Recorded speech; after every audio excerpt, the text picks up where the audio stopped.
Radio TV presenta Buzos en la Diplomacia, un programa en el que nos sumergiremos en los temas internacionales con la visión particular de Víctor Kerber y Gabriela Nava.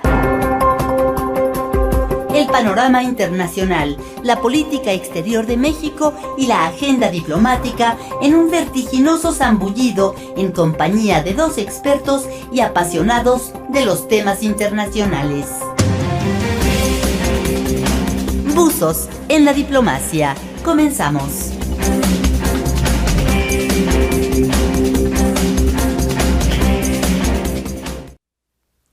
Hola, ¿qué tal? Buenos días, tengan todos ustedes y muy feliz año.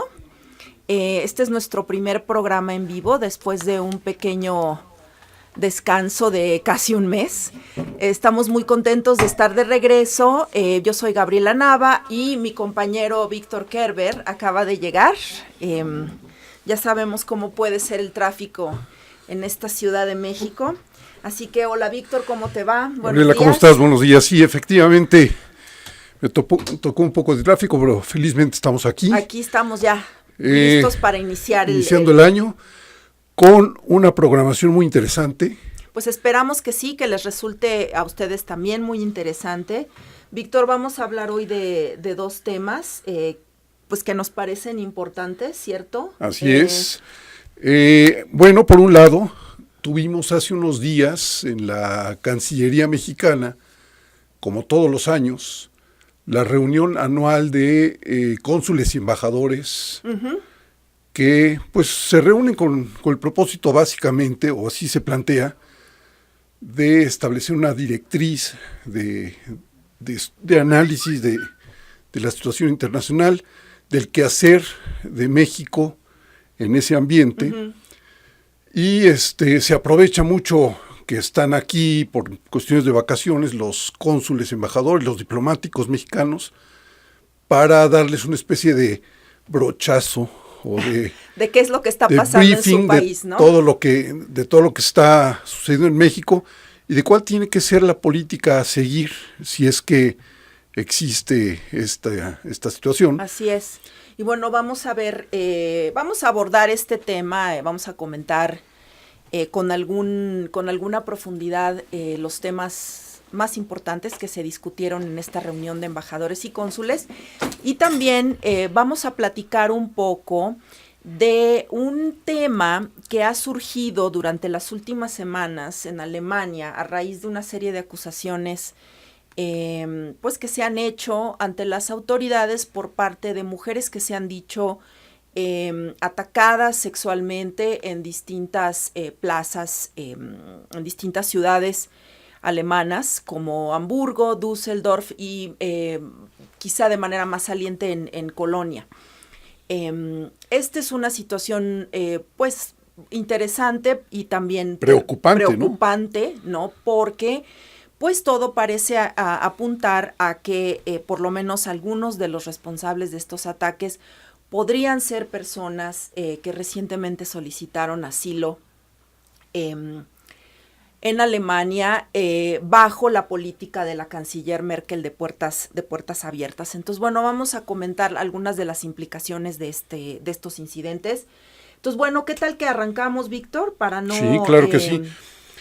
Pues verás, Gabriela, es la 27ª edición de la reunión anual de embajadores y cónsules de México. Es una reunión que, como he dicho, sirve generalmente para reunir a los titulares de las diferentes representaciones de nuestro país en el exterior y para dialogar sobre lo que se ha realizado en el año anterior y efectivamente definir labores en los 12 meses subsiguientes. Hubo una presencia muy interesante de un elenco de personajes que fueron a darles personalmente sus opiniones o sus visiones a los diplomáticos nuestros, entre otros varios secretarios de Estado. Así es. Y académicos. Inaugurada el evento, obviamente, por la actual secretaria de Relaciones Exteriores, la señora Claudia Ruiz Massieu Salinas. ¿Cierto?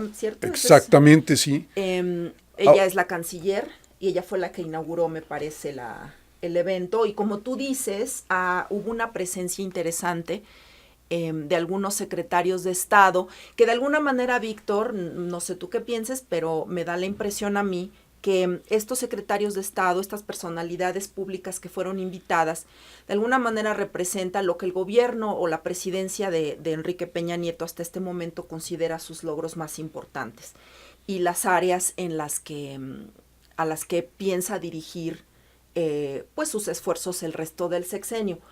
Tal vez la única excepción es la Secretaría de Energía, pero fuera de ahí, bueno, ¿a quién tuvimos en esta reunión de invitados especiales, por ejemplo? Bueno, tuvimos al secretario de Gobernación, Osorio Chong, estuvo el secretario de Hacienda. Aurelio también, Nuño, de Educación. De Educación. Ahí tenemos a Osorio Chong, Aurelio Nuño.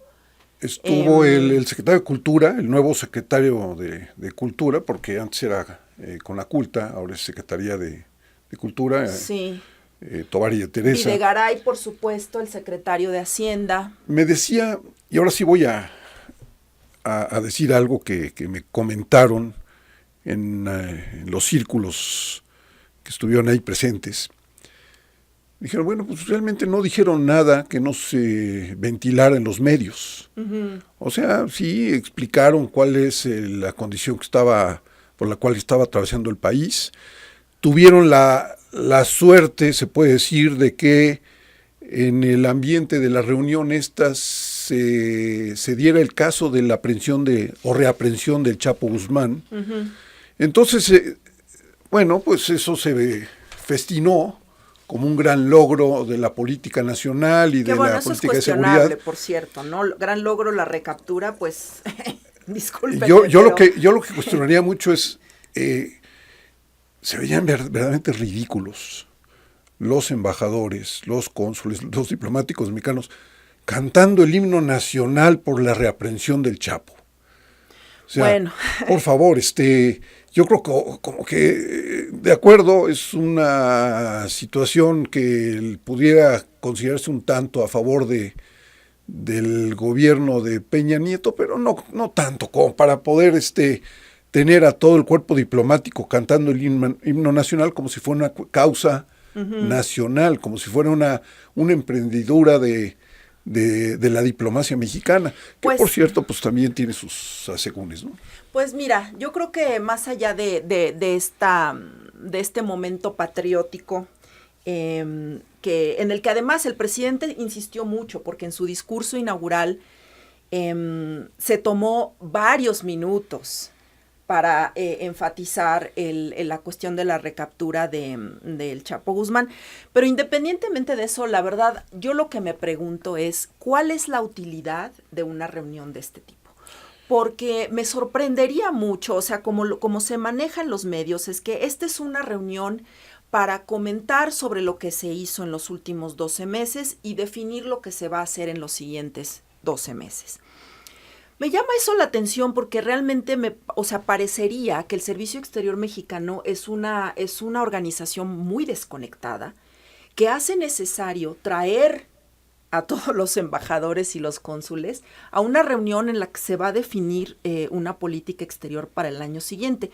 Eso me sorprende mucho porque pues realmente uno pensaría que las cosas están un poco más alineadas y que los embajadores y los cónsules, si bien están asignados en otros países, pues se mantienen informados de lo que sucede en México y de cuáles son las líneas de la administración. Más en estos tiempos en los que la información está al alcance de la mano. Exactamente, me dijeras, tenemos que mandar misivas por barco. Ok, pero no es el caso. Entonces me sorprende, me parece que es más una cuestión de tradición y en ese sentido claro. Puede tener algún valor, no sé cuál sea el valor. Es muy cuestionable muchas cosas. Primero, podemos decir que existe todavía esa figura del diplomático plenipotenciario, extraordinario. Ya ves que en las cartas credenciales que luego se presentan aparece como embajador extraordinario y plenipotenciario de X país, en este caso México, frente a un país en el extranjero. En estos tiempos de Internet se puede hablar de que ya tengan pleno poder los embajadores. En la antigüedad, en el siglo XIX, tal vez, porque había problemas de comunicación, se enviaba a los diplomáticos al extranjero a firmar documentos con todo el poder y con toda la autoridad que les daba el presidente o la autoridad en su momento. Pero en estos tiempos ya eso está muy superado. Y sigue siendo una muletilla que les encanta a los señores plantearse a sí mismos como extraordinarios y plenipotenciarios. Pero bueno, dejemos eso de lado. Una cuestión que es muy, a mi modo de ver, muy cuestionable es si realmente lo que se plantea en estas reuniones es una directriz de política exterior. Bueno, y justo a eso iba. Qué bueno que mencionas este punto, porque mi segundo cuestionamiento en torno a este tipo de reuniones es justamente va por ahí, ¿no? Bueno, esta es un foro en el que realmente se define la política exterior. Yo creo que eso está por verse, no sé cuál sea tu opinión, Víctor, pero, por ejemplo, el tema que englobó la reunión de embajadores y cónsules en esta ocasión es la gobernanza global. Uh-huh. Ese es el tema, ¿no?, central, hacia donde en principio el gobierno mexicano piensa llevar la política exterior. Pero ¿qué significa esto de gobernanza global? Porque suena muy rimbombante, pero ¿cuál es el sentido, ¿no?, de esta frase?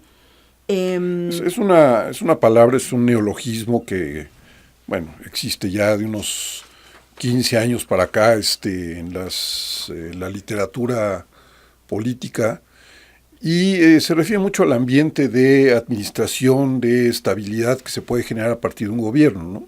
Pues yo lo que me quiero imaginar es que no implica un gobierno mundial, por supuesto, ni mucho menos, sino que debe tener el como objetivo, bueno, digamos la percepción es de que hacen falta una serie de reglas internacionales, ¿no?, de acuerdos internacionales que permitan a los países lidiar con problemas que ciertamente trascienden fronteras y que nos preocupan, digamos, le puede preocupar a todos los estados-nación, pero cuya solución requiere esfuerzos más allá de un estado-nación individual. O sea, me quiero imaginar que tiene que ver con eso. Sí, sí. Y bueno, ahí, ¿qué temas entran? Bueno, la cuestión de la seguridad en el ciberespacio, por ejemplo, ¿no? Ese es un tema que entra dentro de lo que es No estoy seguro de que ese tema en particular se haya tocado así en la reunión pasada. Pero sí tendría que ver con eso. En la reunión, claro. Pero eso es la gobernanza global. O sea, si tú vas, por ejemplo, a las páginas de organizaciones internacionales donde se habla de esto, estos son los temas, ¿me explico? Claro. El reto que implica la seguridad en el ciberespacio para los estados-nación, el terrorismo internacional, por ejemplo. Y así hay otros temas. Entonces, la siguiente pregunta que yo haría es, bueno, en esta reunión, ¿de qué forma se plantea la contribución de México? ¿Cómo contribuye México a la gobernanza global? ¿Cómo contribuye México? Y francamente, no me parece que haya nada que sugiera esa contribución. Bueno, en el pasado México ha tenido desempeños interesantes uh-huh. en el orden internacional. No se puede negar las aportaciones que ha tenido México, por ejemplo, para la paz y la estabilidad y la desnuclearización en América Latina. Son temas que ahí están en la historia de nuestras relaciones exteriores. Pero entonces, definamos una cosa. Una cosa es hacer política exterior y otra cosa es tener relaciones exteriores. Uh-huh. Prácticamente todos los estados en este momento tienen relaciones exteriores porque tienen embajadas, tienen representaciones y tienen diplomáticos apostados en el resto del mundo con el objetivo de establecer y estrechar los nexos entre las naciones. Pero son relaciones. Por eso la Secretaría se llama Secretaría de Relaciones uh-huh. Exteriores. Se tiende mucho a confundir esto con lo que es política exterior y lo hacen deliberadamente muchas veces los jefes de Estado porque ni lo entienden muy bien ellos o si lo entienden, pretenden que existe una política exterior. Yo diría que en el caso de México, las líneas de política exterior se extraviaron hace muchos años. Si es que algún día las hubo. No, sí las hubo. Yo creo que hubo líneas de política exterior en los años 70, tal vez. El propio López Portillo en un momento dado asumió una postura pues más de poder, de una actitud más de acción frente a Centroamérica, por ejemplo. Nuestra ruptura con Chile en un momento dado fue también una acción de política exterior que iba dentro de una línea. Se podría decir que había línea de trabajo, línea de acción. Puede ser, pero fíjate, hoy en día la política exterior de México, por lo menos como se define oficialmente, es decir, los compromisos que definen la política exterior de México, pues en realidad, por ejemplo, uno de ellos es la protección de las personas migrantes o este enfoque, ¿no? Los migrantes mexicanos en el extranjero.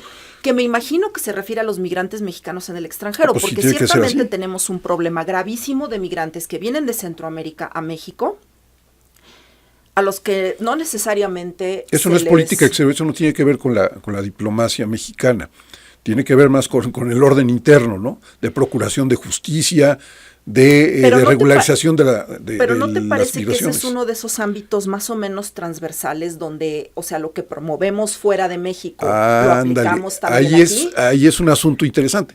O sea, somos, como dicen, farol de la calle y oscuridad en su casa. Oscuridad de la casa, ¿no? Porque lo cierto es que muchas de las demandas que tenemos ante el exterior de justicia, de igualdad de tratos, de equidad en las relaciones con nuestros migrantes en el extranjero, no las practicamos necesariamente de la misma manera con los centroamericanos en México. Pero aquí te va otra, porque otro principio de la política exterior mexicana, como lo están planteando las autoridades en este momento, es promover el ejercicio de la democracia y la plena vigencia de los derechos humanos de manera coherente y comprometida. De nueva cuenta nos encontramos ante una encrucijada, ¿no? Promovemos los derechos humanos, la democracia, el respeto al voto en el extranjero, y en México tenemos serios cuestionamientos a veces sobre cómo se conducen las elecciones nacionales, sobre inclusive la autoridad facultativa que tiene el Instituto Nacional Electoral para definir. Tenemos el caso muy claro del Partido Ecologista Mexicano, donde, bueno, pues a todas luces cometió una serie de asaltos a la justicia, a la ley, a las normas de derecho. Sí. Y el partido, pues sí fue sancionable, les importa un cacahuate, ¿verdad? Pero bueno, esa es una cuestión. Pero mira, el asunto es que estamos a veces pregonando en el extranjero una serie de causas para la gobernanza que en México no se respetan, o en México todavía no hemos alcanzado niveles de equilibrio suficientes como para poder decir, aquí ya hay un país con estabilidad. Claro, y bueno, mira, uno podría decir, pues no importa, o sea, finalmente son objetivos loables a los que como una nación que tiene la pretensión, porque yo creo que este es el caso, ¿no? México tiene la pretensión de formar parte del círculo de naciones más importantes del mundo, no solo como mercado, sino también como un estado de derecho, como una nación democrática. Entonces, bueno, en principio no está mal esta idea de promover la democracia o de promover, por ejemplo, bueno, en principio está muy bonito, la equidad de género. Pero lo que sí preocupa es la falta de congruencia con las políticas internas dirigidas a promover justamente estos mismos temas a nivel nacional, ¿sí? Ahora hay otra cuestión, no sé, que me gustaría subrayar. La verdad no me cuadra para nada. ¿Cuáles son los grandes temas del quehacer internacional de México en los últimos 20 años? No son temas políticos, son temas comerciales. Y quien conduce las negociaciones internacionales de México ya no es la Secretaría de Relaciones Exteriores, es la Secretaría de Comercio. Los acuerdos internacionales, desde el Tratado de Libre Comercio con América del Norte, que determinó nuestro quehacer internacional a partir de 1994. Desde entonces hasta la fecha, nuestra actitud, nuestras posiciones ante el mundo han estado subordinadas a cuestiones comerciales y puramente económicas. Uh-huh. Entonces, cuando dicen, por ejemplo, otro objetivo que se mencionó en la reunión de cónsules y embajadores, de consolidar nuestras alianzas estratégicas como objetivo de política exterior, what the hell is that, ¿no? O sea, alianzas estratégicas, ¿con quiénes? Si la única alianza estratégica y dependiente que tenemos es con Washington, con los Estados Unidos. O sea, tenemos una serie de tratados comerciales firmados con otras tantas naciones y no les sacamos el provecho debido porque nuestra alineación y nuestra orientación está prácticamente dirigida o monodirigida hacia los Estados Unidos. Claro, y bueno, volviendo al tema de la protección del migrante, honestamente yo no sé si eso entre como un objetivo de política exterior, que no es la obligación del gobierno proteger a sus nacionales en el extranjero. Por supuesto, toda nación tiene la obligación de proteger a sus nacionales en el extranjero. Esa no es no puede ser un objetivo de política exterior, es una obligación de porque cualquier es una obligación del diplomático Estado, en el extranjero, proteger y darle apoyo a los nacionales que están siendo procesados o tienen algún problema en el extranjero. En México, bueno, sabemos muchos mexicanos que son aprehendidos en Estados Unidos, son procesados y a veces hasta sentenciados y condenados hasta muerte, uh-huh. Y los últimos en enterarse son nuestros cónsules. Tal vez no por culpa de ellos del todo, porque también las autoridades locales no siempre es enteramente culpa de apoyan eso, pero tienes toda la razón. Yo creo que sí esa es una obligación de los diplomáticos que no se puede trazar como una directriz de política exterior. Entonces, bueno, ya tenemos que ir a corte, pero yo creo que es interesante, ¿no? Resaltar que uno de los objetivos es esta cuestión de la equidad de género, de la que no hablamos con mucho detalle, pero lo vamos a hacer en un programa próximo. Creo que ese es un punto porque interesante. Ese es probablemente el único punto realmente interesante que podemos como nosotros, aportación de la actual secretaria Claudia Rosmacián, ¿no? La equidad de género como un objetivo de nuestro quehacer internacional. Entonces, bueno, vamos a ver eso en un programa próximo. Por lo pronto, vámonos a un corte, regresamos, no se vayan. Regresamos con más en Buzos en la Diplomacia.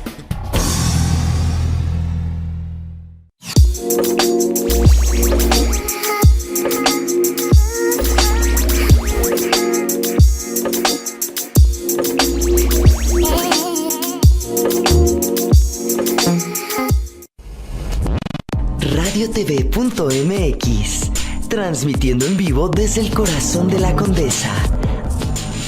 Alfonso Reyes 190. Deja que la imagen alcance tus oídos. RadioTV.mx.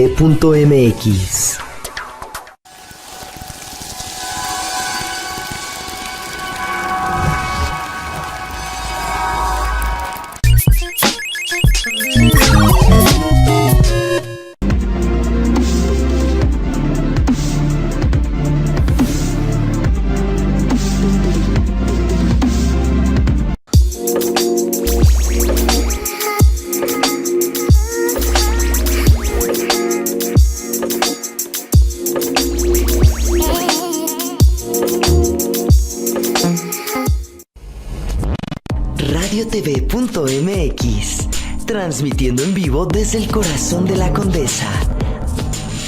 Alfonso Reyes 190. Deja que la imagen alcance tus oídos. RadioTV.mx.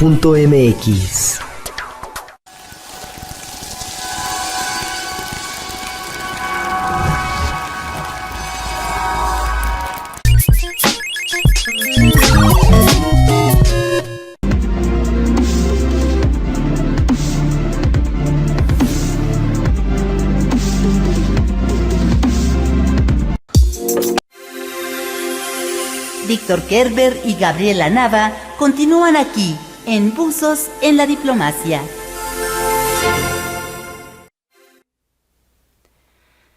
¿Qué tal? Esto es Buzos en la Diplomacia. Yo soy Gabriela Nava. Está aquí conmigo el doctor Víctor Kerber, amigo y colega. Y bueno, el siguiente tema que queremos comentar aquí, Víctor, tiene que ver con la situación que se ha presentado en distintas ciudades alemanas al haber estas acusaciones de ataques sexuales en contra de posibles solicitantes de asilo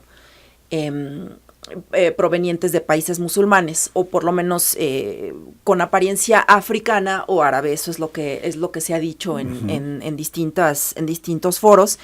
Y bueno, lo que aquí sucedió, la verdad es que no se conocen bien los detalles. La noche vieja, es decir, la víspera de Año Nuevo, en la plaza central en Colonia y aparentemente en otras ciudades alemanas, varias mujeres fueron víctimas de lo que se podría, denominar una forma de acoso, asalto sexual por parte de un grupo de hombres que intentaron robarlas y que también, abusaron un poco intentaron tocarlas, en fin, bueno, fue una... Según las versiones no fue poco, o sea, no, fue una situación... tocamientos y a veces agresión sexual. Y agresiones sexuales fuertes, entonces, pues, sabemos, repito, poco todavía de los detalles, pero ciertamente llama mucho la atención, primero porque pues sugiere una pregunta de entrada, ¿no? ¿Esto es un ataque coordinado o no?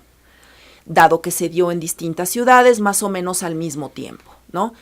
La otra es, bueno, ¿son estas personas los culpables, los perpetradores, solicitantes de asilo en Alemania, provenientes de países árabes?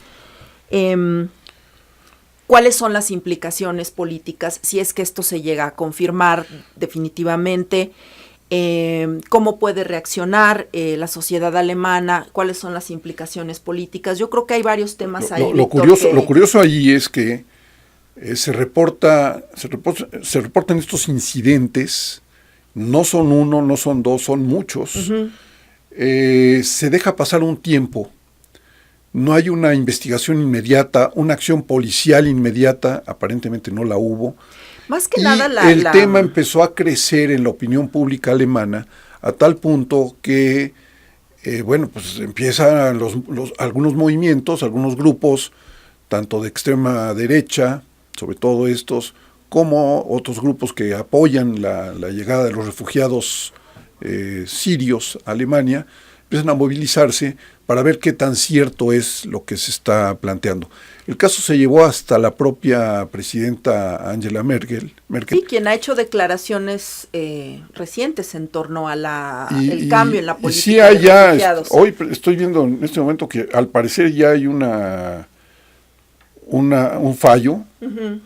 en el que se dice que la mayoría de los sospechosos, todavía se maneja el término sospechosos, proviene de Marruecos y Argelia, y algunos sí son de los que están solicitando asilo en Alemania y que son provenientes de Siria. Pero creo que tenemos por ahí un comentario que pudiera ser muy útil para nosotros, directamente de una persona, de una profesionista de las relaciones internacionales que vive en Alemania y que tiene de primera mano una opinión. Ella es Ledia Lizárraga. Ledia Lizárraga, exactamente, ella vive actualmente en Alemania, es representante en Alemania del Congreso Nacional Ciudadano y además es activista del grupo Alerta Latinoamérica, que lucha en Alemania en favor de los derechos humanos, tanto en México como en el resto de América Latina. Ella muy gentilmente accedió a compartir con nosotros pues una editorial donde nos da su perspectiva de lo que ha estado sucediendo en las últimas semanas en Alemania. Así que vamos a escucharla. ¿Qué te parece? Sí, claro.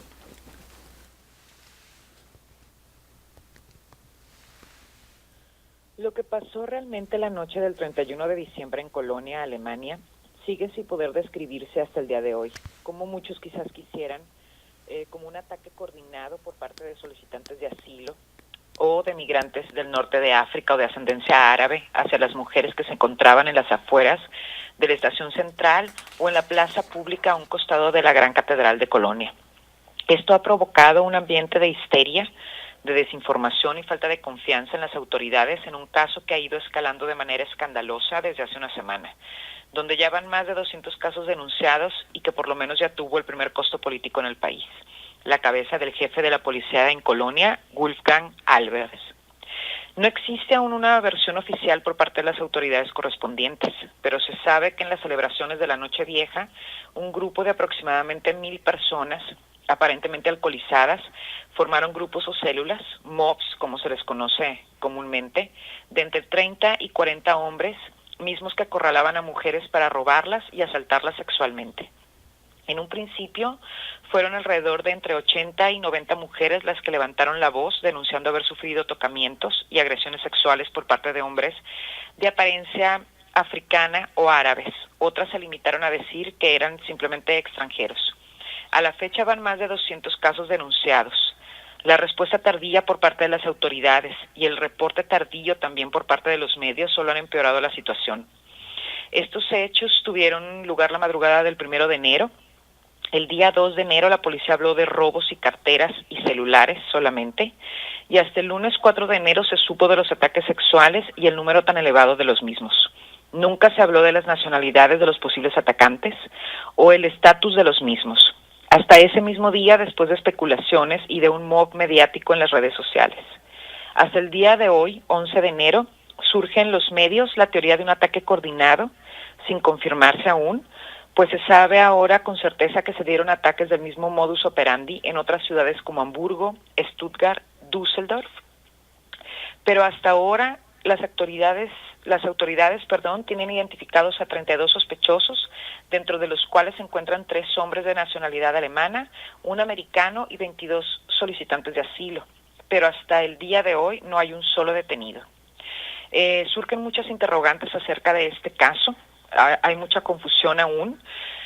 Una de las preguntas comunes es por qué las autoridades no reportaron el caso inmediatamente y por qué no mencionaron las nacionalidades de los supuestos atacantes.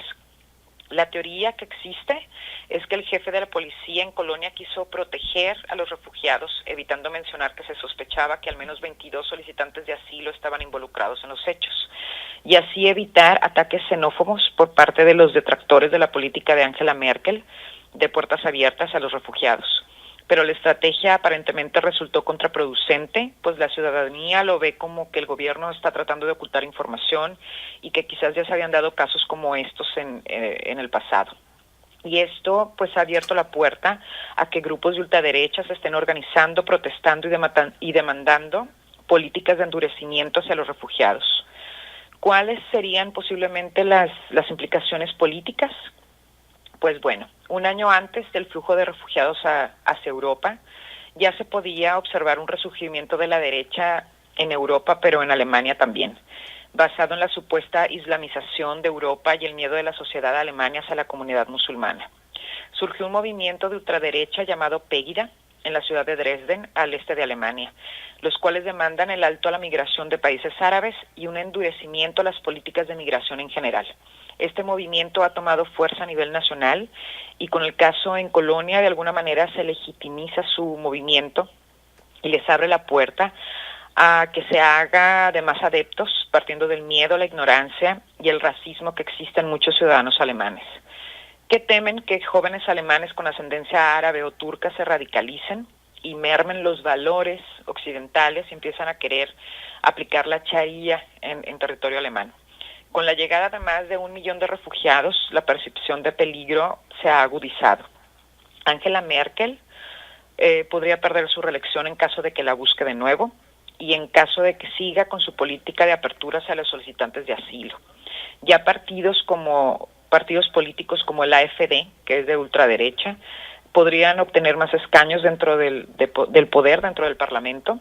Por ahora, Angela Merkel ya se pronunció a favor de endurecer las políticas de asilo y está de acuerdo en deportar a refugiados que cometan crímenes en territorio alemán. Ahora, ¿cuáles serían las posibles implicaciones sociales, psicosociales y culturales? Pues bueno, radicales de la derecha alemana, por ejemplo, ya amenazaron con organizarse en células, en mobs, como anteriormente les dije que lo comentan aquí, para ir a la casa de extranjeros. Este sería el peor escenario que se puede dar, un counter mob, ¿no? Con un ataque similar al que supuestamente los refugiados están haciendo, con la supuesta consigna de defender a nuestras mujeres. Estos mismos grupos que en algún otro momento han discriminado a las mujeres con comentarios sexistas y acciones también, ahora se toman la bandera de los derechos de las mujeres muy en serio, en una situación pues un tanto cínica.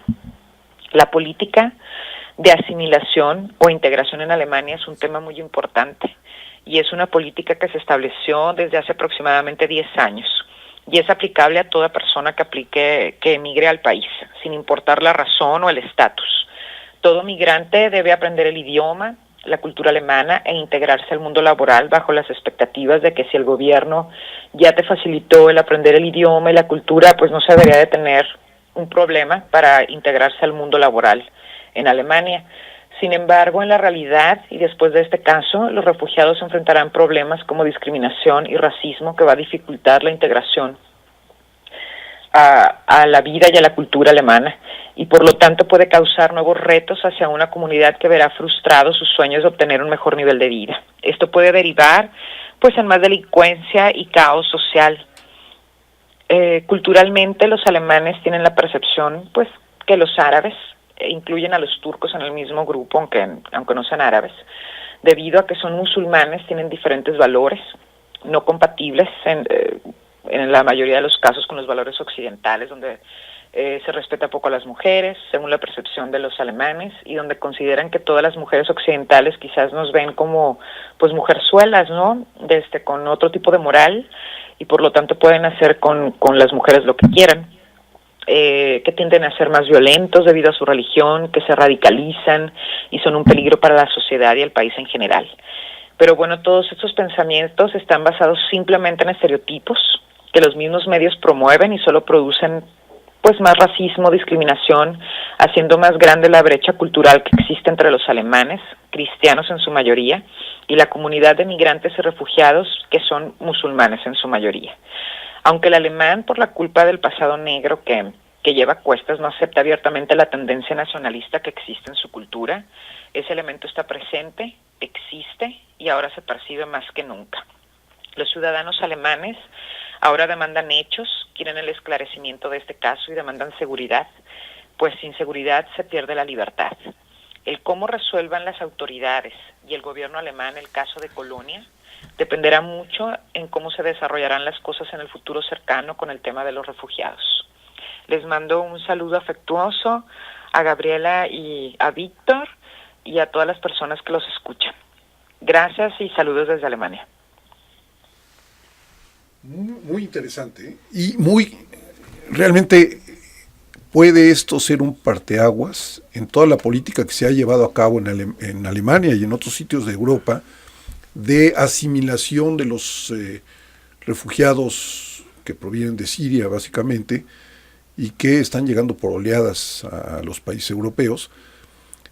Debilita definitivamente las posiciones de la presidenta, de la canciller, no es presidenta, es canciller Merkel, y por otro lado fortalece a los grupos de derecha y de ultraderecha, porque una de las causas que ellos enarbolan es precisamente, como lo ha mencionado Lidia Lizárraga, el de que los extranjeros que están llegando tienen otra calidad cultural, que no se asimilan a la cultura europea y alemana, y que por lo tanto no deben de ser aceptados en la sociedad europea. Entonces esto se puede salir más allá de lo que es Alemania, ¿eh? Se puede llevar a otros países de Europa como una causa de las derechas en Europa. Pues puede ser lo que lleva ciertamente lo que hace muy sospechosa la naturaleza de estos ataques, la verdad. Y eso es algo que la verdad todavía no ha sido esclarecido, ¿no? Es decir, el hecho de que se dieron en varias ciudades más o menos al mismo tiempo, no con exactitud, pero alrededor de la misma fecha, donde los perpetradores son más o menos identificados de la misma manera. Es decir, a mí me resulta muy sospechoso, porque además hay que hacerse la pregunta, es decir, personas que están en Alemania solicitando asilo, ¿realmente tienen un incentivo para hacer este tipo de cosas? No sé, habría que ver cuáles fueron las circunstancias, pero al calor del alcohol, de la algarabía que se vive generalmente en la víspera del Año Nuevo, se pueden cometer excesos, sí, y algunos malentendidos que también se pueden considerar como posiciones encontradas de dos culturas. Por lo pronto sí hay un fallo. Estaba yo viendo, el ministro de Interior de Renania del Norte, Westfalia, acaba de presentar un informe en donde directamente implica al jefe de la policía local como el causante, bueno, no, el que no actuó con prestanza ante los llamados o las quejas que estaban prestando las personas que se sintieron afectadas, ¿no? Agredidas, y ya le cortaron la cabeza, ¿no? Ya no está Sí, bueno, ha tenido ya sus víctimas políticas este caso. A mí sí me parece que todavía desconocemos mucho y es un poco pronto como para... No sé, este es de esos casos, Víctor, en los que hay que tener mucho cuidado con lo que se dice y la forma en que se dice y cómo se actúa políticamente, porque yo creo que ciertamente no podemos asumir que todas las personas que vienen como refugiadas, sobre todo los hombres musulmanes, son así. Que van a tener esa falta de respeto, pagan ¿no? justos por pecadores, ¿no? Eso es lo malo. Pero yo creo que justamente la naturaleza de la respuesta del Estado es muy importante aquí. Es decir, si efectivamente hay solicitantes de asilo que están implicados en estos crímenes, bueno, a ellos les debe aplicar la ley de manera expedita y sin discriminación. La gran crítica que se ha hecho a la policía es que no se habló de todo esto con la oportunidad con la que ahora los medios sugieren que se debió de hacer. Pero es que también se trata de un tema muy delicado, como para que en un contexto en el que Alemania está recibiendo tantísimos refugiados, tienes que tener mucho cuidado al declarar tú como personaje público, como jefe de la policía, que las sospechas están dirigidas o que las sospechas vienen, están dirigidas a ciudadanos que pueden ser refugiados, porque en ese momento, lo que tú dices, la algarabía, el alcohol, el sentimiento, la masa, bueno, ¿qué tipo de consecuencias puede tener también? Es decir, yo creo que son cosas que hay que manejar con mucho cuidado y por desgracia, a veces el tener cuidado hace que parezca que estuviste protegiendo, que estuviste ocultando información o que trataste de proteger ciertos intereses, que tampoco es desechable como teoría, porque finalmente, pues sí, el gobierno de Alemania, la canciller Merkel, ha tenido una política de a puertas abiertas que ha sido criticada por grupos de ultraderecha. Eso sin duda. Cuando se da un caso de ultraje, como el que pudo haber, el caso de una chica en ese momento, es preocupante un caso de ultraje. Cuando se dan 2, se dan 3, pues como que preocupa un poco más. Pero cuando empiezan a haber casos ya por centenas de jóvenes, de mujeres que dicen fuimos ultrajadas, fuimos agredidas sexualmente por personajes con estas características, eso ya se convierte en algo, ya no nada más de una causa política, un problema político, sino también un problema de orden, de justicia y de la sociedad. Totalmente, ¿no? Y lógico, lo que uno esperaría es que las autoridades resuelvan el caso de la manera más transparente posible y señalando a los responsables, pero al mismo tiempo yo creo que sí, que como parte de la estrategia para atacar esta situación, pues tiene que haber una comunicación muy cautelosa y muy apropiada que no genere un backlash en contra de los refugiados, porque eso tampoco es deseable.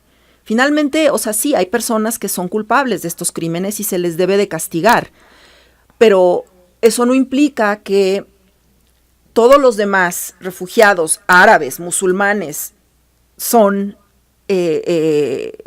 o deben ser tratados como si fueran estos criminales, simplemente porque son refugiados y porque vienen de un país musulmán. Es ahí donde yo creo que está la parte más delicada de todo este caso, ¿no? Ahora, ciertamente, y ese es un tema que a lo mejor ya no podemos abordar aquí, pero hay diferencias fundamentales entre la ética occidental y la ética árabe, entre la forma en que los musulmanes ven el lugar de la mujer en la sociedad y la forma en que Occidente ve el lugar de la mujer en la sociedad, sin duda, ¿no? Pero no es únicamente entre musulmanes y occidentales, porque como bien lo señalaba Ledia, muchos de estos ultraderechistas alemanes también discriminan en contra de las mujeres. Bueno, entre los implicados hay varios alemanes. Entonces, bueno, eso también hasta es un parte... norteamericano se decía que estaba por ahí europeos y algún americano. Sí, bueno, eso también es parte, ¿no? del tema. No hay que soslayarlo para enfatizar que son solamente musulmanes. Es decir, creo que hay muchas dimensiones en este caso que deben ser manejadas con mucho cuidado. Mi conclusión es, esto debilita las posiciones de Angela Merkel y es muy probable que esto se refleje en el proceso electoral que viene en Alemania, en los próximos comicios. Pues es posible que sí, bueno, por lo menos la va a obligar, como ya lo hizo, a reforzar, a endurecer más bien su política hacia los refugiados y lo que incluye, por ejemplo, la cuestión de la deportación, que bueno, ahí hubo una modificación reciente importante, pero bueno, nos tenemos que ir a un corte, ya no podemos seguir desafortunadamente con el tema, pero bueno, pues le agradecemos mucho a Ledia que nos haya compartido su punto de vista. A mí me pareció muy interesante, muy balanceada su perspectiva, y bueno, pues vamos a seguir, ¿no? el caso de cerca, a ver qué sucede y cómo se va manejando esto, cómo lo van manejando las autoridades alemanas. Por lo pronto vamos a un corte, Víctor. Vamos a un corte y volvemos aquí en Buzos en la Diplomacia con algunas recomendaciones en el ámbito cultural que podrían ser de interés de ustedes. Regresamos con más en Buzos en la Diplomacia.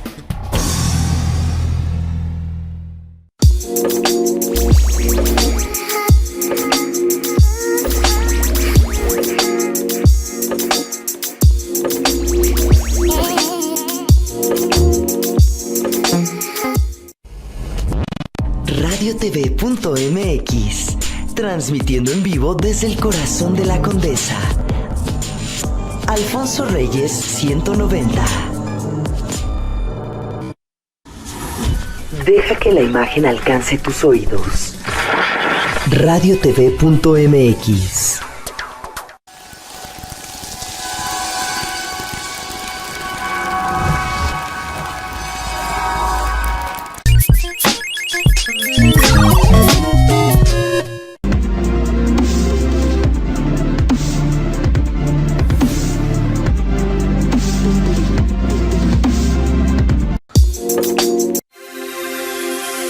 Víctor Kerber y Gabriela Nava continúan aquí, en Buzos en la Diplomacia.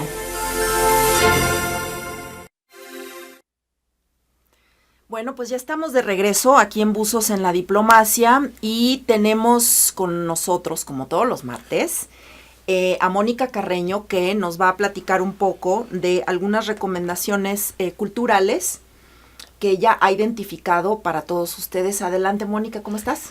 Muy bien, Gaby, muchas gracias. Hola, Víctor, buenos días. Feliz año. Feliz año. Pues vamos de lleno a las recomendaciones. La primera es una exposición de Javier Marín, Para los que no lo conocen, bueno, va a estar en el Palacio de Cultura de Banamex, que es el Palacio de Iturbide en el centro. Muy bonito lugar. Sí, y en el colegio, en el antiguo colegio de San Ildefonso. Entonces, bueno, él es de Michoacán, Uruapan, entonces es un escultor mexicano. Aquí tenemos una imagen. Unas cosas monumentales preciosas, ¿no? Sí, no, hace unas cosas divinas. El hombre tiene esculturas en todo el mundo, desde la Piazza en Roma, Italia, en México, en, no sé, León, en Guanajuato, ha ganado premios como la Tercera Bienal en Beijing, o sea, es una cosa impresionante. Y la exposición tal cual es una delicia porque habla de su concentración, de sus 30 años de trayectoria. Él trabaja sobre todo en barro y un poco en bronce y en resinas. Y yo lo recomiendo porque tú entras, ves las esculturas que son enormes, y te reflejan una emoción, o sea, algunas puedes sentir dolor o indiferencia o amor, es una capacidad impresionante que tiene el escultor de poder plasmarte una emoción, capturarla, y en el momento en que tú estás de frente, sientes que son como avatars, que de pronto van a cobrar vida, ¿no? Entonces creo que es una experiencia que vale muchísimo la pena, que se den la oportunidad de ir a ver, y la del Palacio de Iturbide acaba el 17 de enero, entonces para que se apuren es entrada libre, y la del antiguo colegio va a estar hasta el 20 de marzo. Ah, ok, pues muy recomendable, ¿eh? La verdad es un escultor muy conocido, muy talentoso, así que Sí, véanlo. Hay que ir a ver esta exposición. Tal cual, y algo que me gustó muchísimo es que él habla de que lo más importante, más allá de, o sea, para él, más allá del resultado que obtenga de la escultura, es el proceso de hacerla. Es la persona en la que se convierte al hacerla. Que al final la escultura es solamente el testimonio de lo que quedó. Y para mí es un poco como así como él esculpe su arte, su obra, es como uno esculpe su vida, ¿no? Y como a veces uno empieza la estructura metálica, a poner el barro, a darle forma, a poner la plastilina, y hasta que la mete al horno y queda lista. Entonces... Oye, para montar la exposición, me imagino que se hace por partes, porque son las esculturas enormes, unos titanes magníficos, pero ha de ser muy difícil montar la obra de Marín en un espacio, porque sí requiere de una técnica, un cuidado muy especial, ¿no? Sí, se corta por pedazos y entonces se van poniendo algunos con grúas y se van ensamblando, porque así es todo un caso, pero sí, vayan a verla. Muy bien. Y bueno, en la segunda parte tenemos la película de La Verdad Oculta de Will Smith, ya tiene un par de semanas en el cine, que se llama Concussion en inglés. Concussion, así es. Y en español le pusieron La Verdad Oculta. A mí me interesó el verla, pero ya que empecé a analizar, habla sobre la vida del doctor Bennett Omalu. Esta es una historia real, él es nigeriano, y él le piden que haga una autopsia de un jugador de los Steelers, exjugador Mike Webster, en el 2015. En el 2002. Y descubre altas cantidades de proteína tau, ahorita les voy a explicar, que normalmente esas proteínas uno las desarrolla en el cerebro cuando ya es 80, 90 años, una cuestión así, y entonces tiene demencia y Alzheimer y así. ¿Qué es lo que ocasiona esto? Que descubre una enfermedad de él que le llama Chronic Traumatic Encephalopathy, que es como trauma crónico de la cabeza, encefalopatía. Y bueno, publica un journal de neurocirugía en el 2005 donde plantea sus hallazgos. Él en la cuestión de pedirle a la NFL que cuide a sus jugadores y que vean otra manera de protegerlos. La NFL desafortunadamente niega completamente todo, tratan de desacreditarlo y empieza una lucha de ellos por tapar esto que no existe. Y él por tratar de dar a conocer esto, porque muchísimos exjugadores empiezan a cometer suicidio a los 45, 50 años, empiezan a tener problemas de aprendizaje, depresión. Hay irregularidades ahí que se están presentando, sobre todo en jugadores de fútbol americano. En jugadores de fútbol americano. Exactamente. Por los golpes que se dan, los choques, eso tiene una afectación. Exacto. Hice un poquito de investigación y para que una persona tenga una contusión, más o menos 60 es como el golpe, y cada vez que golpean con el casco hay un grupo de 100. Entonces, más o menos se estima que ellos reciben alrededor de 70,000, 80,000 golpes en la cabeza, un jugador profesional a lo largo de su carrera. ¿Qué implicaciones tiene esto para la gente? es que por un lado la NFL es un súper negocio. Estás hablando de una industria de miles de millones de dólares. Sí. Exactamente. Casi intocable. Es intocable. Y por otro lado, las familias, por ejemplo, sobre todo en Estados Unidos, es una tradición que tus hijos desde niños vayan a jugar fútbol americano. Entonces, el doctor Omalu se reunió con algunos de los directivos de la NFL y uno de ellos le decía, obviamente, esto a puerta cerrada, es que si el 10% de las madres de los Estados Unidos entendieran que al meter a sus hijos a jugar fútbol americano corren el riesgo de que ellos puedan tener problemas de procesos de aprendizaje, de salud, de demencia e incluso intentos de suicidio después de años, esta industria se acaba. Entonces, a mí me parece súper valioso el ir a ver la película para enterarse y por otro el reflexionar de qué tan saludable es este tipo de decisiones y hasta qué punto estamos dispuestos a sacrificar a la gente con tal de seguir un entretenimiento que, bueno, la NFL es el próximo mes, el Super Bowl, ¿no?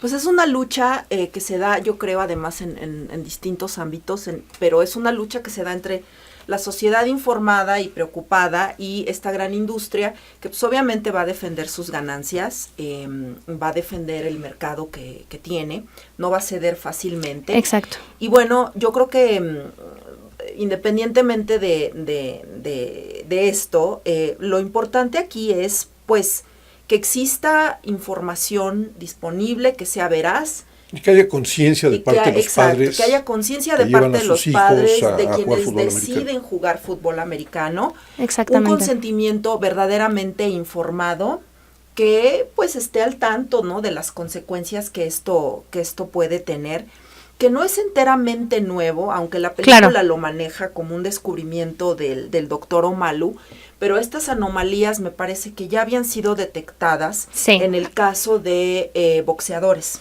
Así es, exacto. Ahí ya está documentado. No solo de jugadores de fútbol americano, o sea, los golpes, las contusiones. Las contusiones en general. Se pueden dar en otros deportes. Igual. Así es. Sí, y son muy riesgos. Bueno, se ha dicho también lo mismo de los golpes, de los balonazos, ¿no? En el soccer con la cabeza. También. Se ha dicho también en esos casos. Entonces, bueno, yo creo que sí es importante que haya conciencia, que esta información sea pública para que la gente pueda tomar sus decisiones. Así es.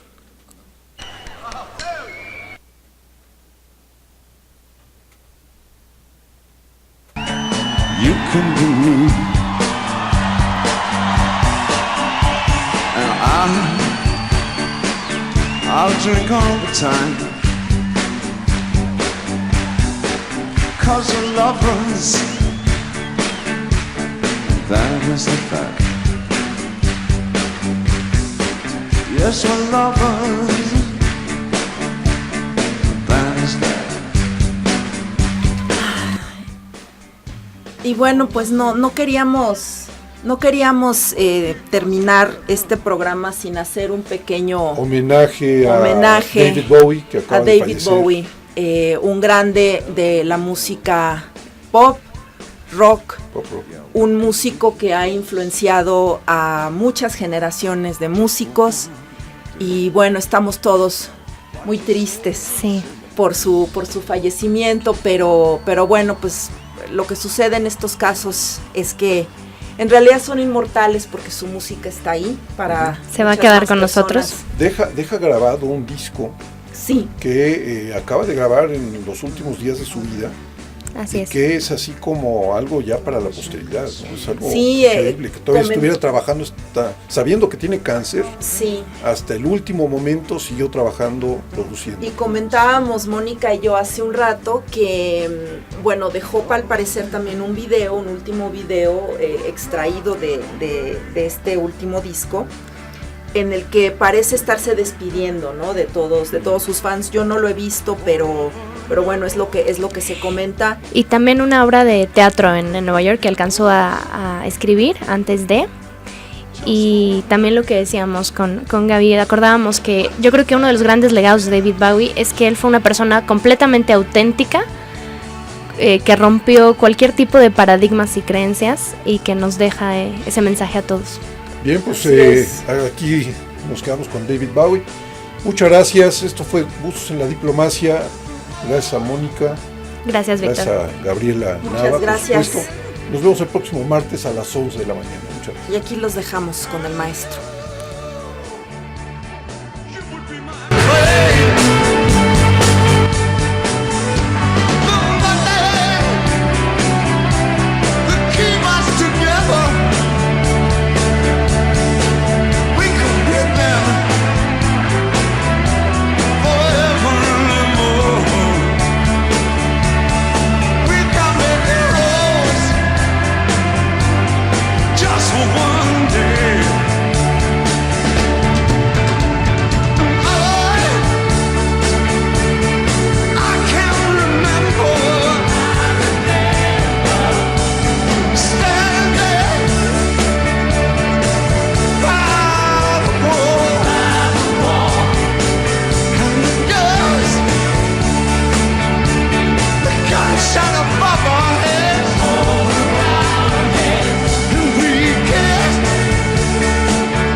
RadioTV.mx presentó